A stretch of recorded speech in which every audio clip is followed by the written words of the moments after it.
తెలంగాణలో మున్సిపల్ ఎన్నికల నిర్వహణకు కేబినెట్ పచ్చజెండా ఊపింది. ఫిబ్రవరి 2వ వారంలో ఎన్నికలను ముగించాలని నిర్ణయించింది. అదే నెల 14వ తేదీలోగా కొత్త పాలక వర్గాలను ఏర్పాటు చేయాలని భావిస్తోంది ప్రభుత్వం. సీఎం రేవంత్ అధ్యక్షతన మేడారంలో కేబినెట్ సమావేశం కాగా భేటీలో పలు కీలక నిర్ణయాలు తీసుకుంది మంత్రివర్గం.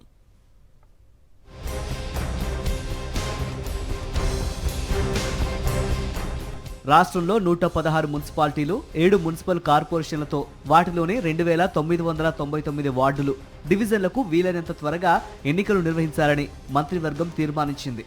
ఫిబ్రవరిలోనే మున్సిపల్ ఎన్నికలు నిర్వహించడానికి ఏర్పాట్లు చేసుకోవాలని నిర్ణయం తీసుకుంది. ఫిబ్రవరి 15న శివరాత్రి, 16 నుంచి రంజాన్ మాసం ప్రారంభం కానుండగా ఆలోగా విద్యార్థులకు పరీక్షలు సైతం ప్రారంభం కానున్న నేపథ్యంలో ఎన్నికల ప్రక్రియకు ఇబ్బందులు రాకుండా షెడ్యూల్ రూపొందించాలని సూచించింది. 116 మున్సిపాలిటీలు, 7 కార్పొరేషన్లు, 2996 వార్డులు, డివిజన్లు.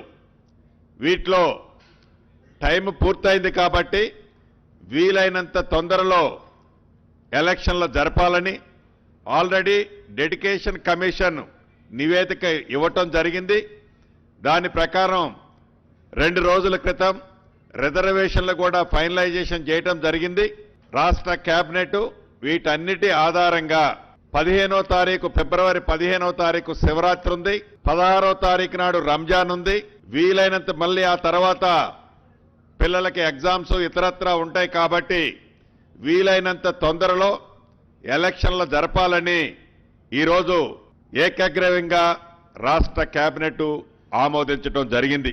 ములుగు జిల్లా మేడారం మహాజాతర సందర్భంగా సమ్మక్క సారలమ్మ సన్నిధిలో మంత్రివర్గం సమావేశమై పలు కీలక నిర్ణయాలు తీసుకుంది.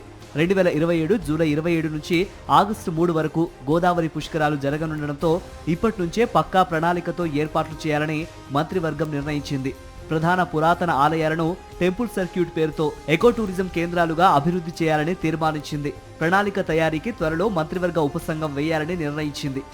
హైదరాబాద్ మెట్రో రైల్ తొలి దశ ప్రాజెక్టును ఎల్ఎన్టీ నుంచి స్వాధీనం చేసుకునేందుకు సంబంధించి ఇంతవరకు జరిగిన పురోగతిని కేబినెట్ సమీక్షించింది. ఈ ప్రక్రియను వేగవంతం చేయాలని, తదుపరి చర్చ కోసం వచ్చే మంత్రివర్గ సమావేశం ముందు ఫైల్ను పెట్టాలని ఆదేశించింది. మెట్రో ఫేజ్ 2A 4 కారిడార్లు, ఫేజ్ 2B కారిడార్ల నిర్మాణానికి సంబంధించిన ప్రతిపాదనలు కేంద్ర ప్రభుత్వ ఆమోదం కోసం పెండింగ్లో ఉన్నాయి.